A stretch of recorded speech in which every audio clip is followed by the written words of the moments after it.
Hello, loves. How are you doing today?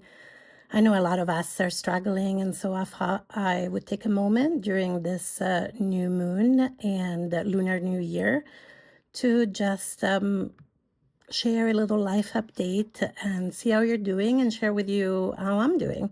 I know that, moon cycles might not be everybody's cup of tea, but I find that kind of tracking the moon cycles helps me feel much more connected to the ecosystem around me. And it's also a different way of like measuring time or noticing time passing that is not so beholden to like capitalist and colonial systems. So, anyway, to me, it feels good to track time through the moon sometimes and life cycles. And I am in a different life cycle. As some of you might know from my previous update, I've been dealing with a lot of freeze and I have been pretty quiet. Life is good overall, despite everything that is going on. And despite the fact that I'm definitely struggling with like new kind of symptoms that I'm still trying to figure out, and especially reduced capacity, fatigue, and whatever is going on with my vocal cords. So I ask for forgiveness for my voice quality, but that's where I'm at. And I'm trying to show up authentically and vulnerably here on Maine, because I truly believe that when we are more open and vulnerable with each other, we give each other permission to be our whole selves, to be more human, because nobody has it all together. I mean, maybe somebody does, but I don't think so. We're all kind of struggling and figuring out how to best go through this life with some integrity and purpose, right? I think, at least I hope so. Anyway, I've been thinking a lot about what does it mean to be building a kind of a new pivot in my career on kind of the current quicksands and in the current political situation.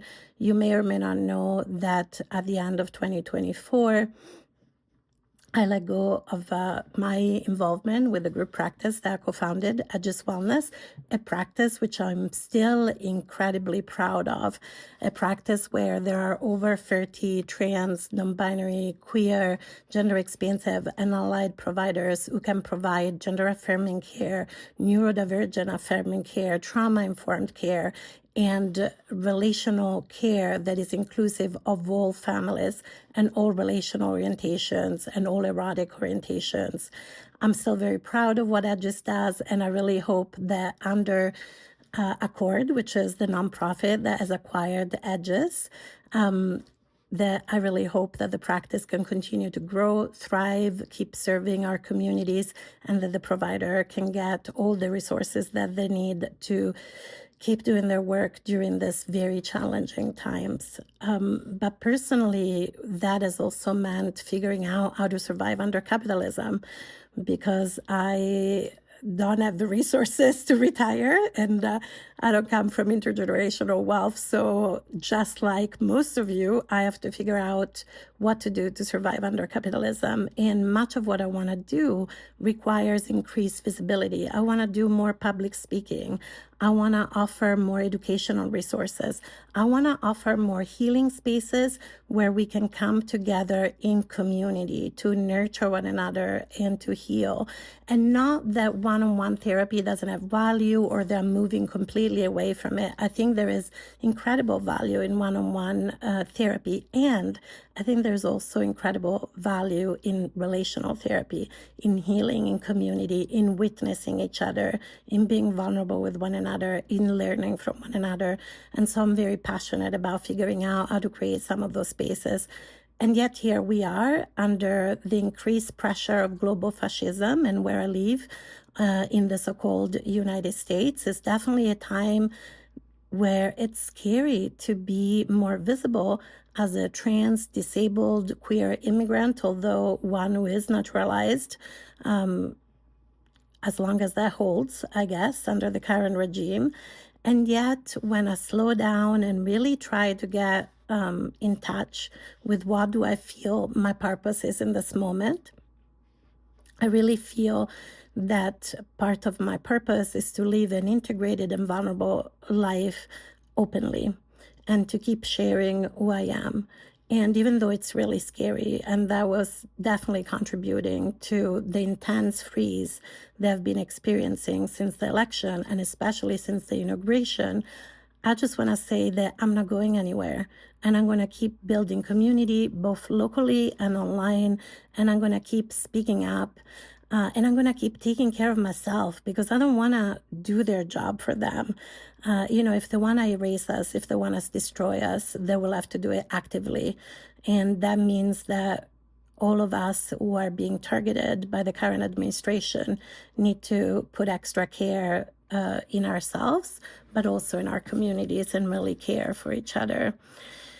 And that is a lot. That's a lot of work. And this is, I said it before, it's a marathon, it's not a sprint. And so I hope you are doing all the things that you need to do to take care of yourself. I know I'm doing those things, and it's also hard. Anyway, back to the life update. So I want to do all those things and have all the streams of all those spaces and resources that I want to co-create, and partnerships that I want to nurture in terms of the work, both in the local community and global community. And how scary is it to build on quicksand and to be visible in a dominant culture that is currently actively hostile towards trans people, towards disabled people, towards immigrant people? It really is freaking scary. And yet, last night was the dark moon, and I decided it was a good time to let go of so much fear, let go of so much self-doubt. I also struggle with the idea that I'm too old and I'm irrelevant, and who does even want to listen to me? Why am I talking to my video right now and then uploading it on those platforms? Like, am I just speaking in a vacuum? But I know that when I let go of what my trauma brain tells me, of what my insecurities tell me, of what my lack of self-esteem, quite frankly, sometimes tells me, I know from your responses, from people reaching out to me, that to be open, to be connected, to be vulnerable, to be transparent is actually important. And I also know that I have a certain level of privilege because of my education, because of my skin color, because of having a very supportive, chosen family, which is my family. I don't even know why we say chosen family or logical family. They're my family, and they support me, and a beautiful trans and queer community that supports me.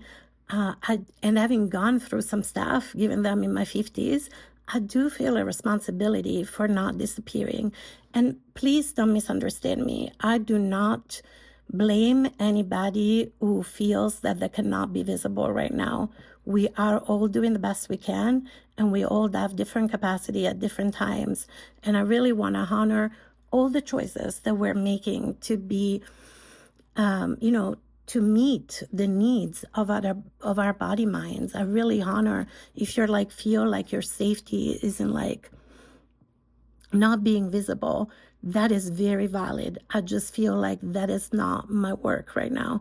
My work right now is to continue to be visible, to continue to be outspoken, to continue to fight, to educate, to be a healer, and to serve my communities. And as well as self-doubt and, fear, I've also had to let go of fear of scarcity and the constant drive for productivity, divesting from this idea that our body minds are commodities. And so balancing, being gentle with myself, being slow and caring towards myself. I have a lot of shame, for example, that I have 2 books that have just come out right after inauguration day after. One with Meg John Barker, the fabulous Meg John Barker, my writing partner. We have the third and final book in our trilogy, How to Understand Your Relationships, and I will do other posts about that. And I've also had the privilege to edit a beautiful trans and disabled anthology that is now also out in the world. And don't worry, watch the space for more news on this one as well. But for now, I don't really want to talk about my books. I just want to give you this kind of little life update in case you're also struggling, in case this is helpful, in case this, I don't know, resonates with you in some way and inspires you in some way, or even just makes you feel less alone in some way. So here I am. I'm just don't want to treat myself poorly anymore, and I want to keep divesting from colonial, cisgenderist, patriarchal values that, quite frankly, tokenize us and squeeze the life out of us sometimes. And, not even by virtue of individuals trying to do that, but because the system is set up that way. And of course, doing all of this is way easier said than done. I feel so grateful for the support that I'm getting from amazing community members, like Tristan Katz, for example, who is a fabulous consultant, facilitator, marketing specialist. I could not really praise Tristan enough and recommend their services enough. Anyway, so I let go of a lot of stuff last night during the dark moon, and I'm really trying to embrace what does it mean to be in service to this moment. And I'm not sure yet. Like I said, I want to create different spaces and resources. I'm also really curious to see if you have any ideas about what you would like to see me do more or less of.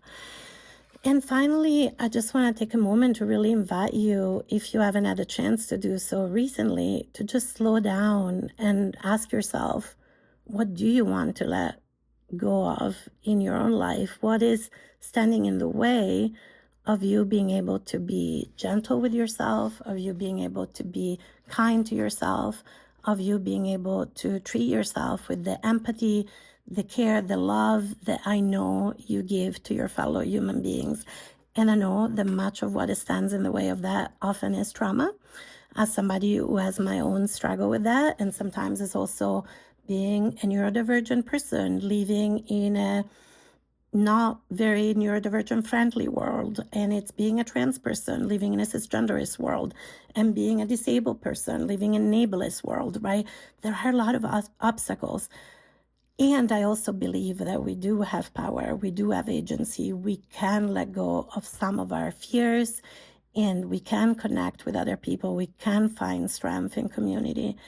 And so if you're struggling right now, I just really hope that you find some time to really connect with whatever tools serve you, with whatever you might see as spirit or mystery or community, and that you can find a way to not only survive, but thrive. And if you have any tips for how to manage letting go of all the things that I mentioned, and maybe more things that I haven't even been able to articulate yet, and how to keep building on quicksand, please let me know. I'm always open to suggestions. I'm always open to feedback. And even though I'm here sitting in my room recording this video, I do feel like I'm in relationship with a broader community out there when I do this. And I hope you also feel some sort of connection and some sort of validation, nourishment, or maybe even like, I don't know, something else that I can't think of. As you can see, my videos are not very scripted. I think that's part of who I am. And maybe they should be more scripted. I don't know, watch the space. But I'm not a brand. I'm a person. I'm a human. And I am truly committed to being transparent, to be vulnerable, to be open with you all, and to be real. Because I think this is what we need right now, is to be real with each other, to care for ourselves and one another, and to somehow make it through this. Because we deserve to not only survive, but thrive. And no government, no regime can ever tell us whether we're worthy of existing, of love, of care, because we inherently are. We are here, we exist, we're alive, and we deserve the respect that any other living being in this beautiful ecosystem on this wonderful, good green earth deserves. And so if you're struggling, know that you're not struggling alone. And also treat yourself with as much kindness, as much gentleness, as much care as you can. I'm here and I'm rooting for you. And I know that many of you are rooting for me. And that is beautiful. And that's enough on this beautiful new moon as we say hello to a new lunar year.